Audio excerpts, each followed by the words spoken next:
皆さんこんにちは。例の日本語ポッドキャストへようこそ。今日は日本の若者やアニメ、アイドル、ゲームなどが大好きな推し活をしている人が毎日使っている辞書には載っていない3つの言葉を紹介します。この3つは全部いで終わる形容詞です。いわゆるいい形容詞というものです。好きという強い感情を表現するとき、この3つを知っているとより自然な表現ができますよ。それでは一つずつ詳しく見ていきましょう。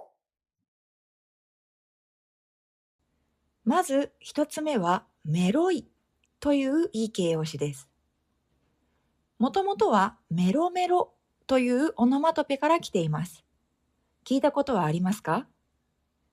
例えば、おじいちゃんが可愛い孫を見て顔が幸せそうに溶けてしまう。そんな可愛さに負けて心がトロトロになってしまう、溶けてしまうような様子をメロメロと言います。でも今の若い人たちはこれを形容詞にしてメロいということがあります。好きなアイドルやキャラクターが可愛すぎて自分の心がとろけてしまいそうといった時に使います。もしこれを独り言で使うなら、例えば推しが出ている画面、スマホの画面やテレビの画面を見ながら、思わず声が出てしまうときに、メロすぎる。この美女メロいんだけど、というふうに使ったりします。もし SNS で投稿したいなら、例えば、推しが自撮りをアップしたとき、今日の自撮り過去一でメロい、泣いた、などと使う人もいます。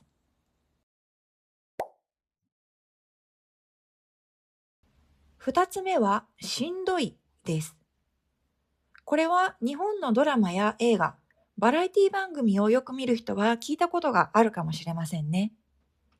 もともとのしんどいの意味は、体が疲れたとか苦しいという意味です。例えば仕事が大変な時に、しんどいと言ったりします。もともとの辞書の使い方はこういう意味なんですけれども、今若い人が推し活をするときに使う意味は、良すぎて心が苦しいという意味で使います。好きすぎて最高すぎてもう耐えられないという嬉しい苦しさなんです。もし独り言で言うなら、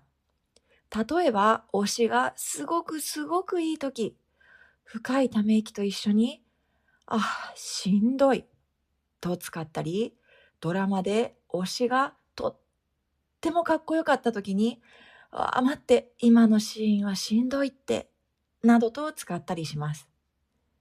もしこれを SNS で投稿したいなら、推しの歌声が良すぎて語彙力が死んだ、マジでしんどい、などと使う人もいます。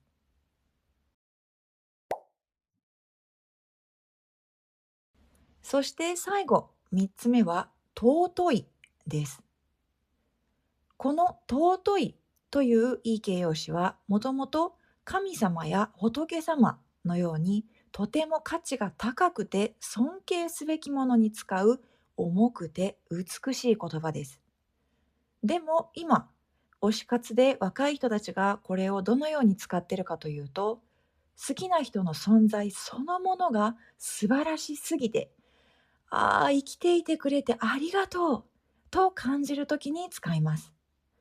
思わず手を合わせて拝みたくなってしまうような気持ちです。もし独り言でこれを使うなら、推しが出ているテレビ画面、スマホの画面を見ながら、尊いとつぶやいたり、尊すぎて直視できないというふうに使ったりします。もしこれを SNS で投稿するなら、推しが2人並んで仲良く話しているところを見て、推しが仲良く喋っているだけで世界が平和、尊い、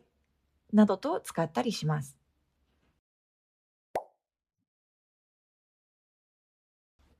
今日はメロい、しんどい、